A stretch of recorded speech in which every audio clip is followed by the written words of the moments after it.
এই বাংলাদেশ থেকে ইনশাআল্লাহ ভূত তাড়ানো হবে। তিনি তো প্রেসের সামনে খোলামেলা বলেছেন, তো এটা তো গোপন কোনো কথা না। এটি হচ্ছে এই সরকারের আমলের বাস্তব চিত্র। ফেডারেশনের 12 দফা দাবি আমি দেখলাম এক এক করে, এবং এইখানে তার কিছু ফেস্টুনও টানানো আছে। এই দাবিগুলো করতে হবে কেন? এটাই তো হওয়া উচিত সমাজে।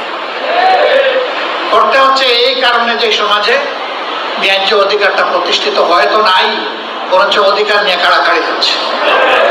চাঁদাবাজদের হাতে যেখানে সেখানে পরিবহন শ্রমিকরা তারা নাজেহাল হচ্ছেন।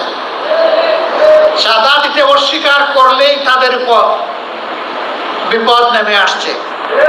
তাদেরকে মারধর করা হচ্ছে, আহত করা হচ্ছে, গাড়ি ভেঙে দেওয়া হচ্ছে। কারা করছে? সরকারি দলের লোকেরা করছে, এটা পরিষ্কার। আমরা আপনাদের দাবির সাথে সম্পূর্ণ একমত, এবং আমরা পরিষ্কারভাবে বলতে চাই এই বাংলাদেশ থেকে ইনশাআল্লাহ ভূত তাড়ানো হবে।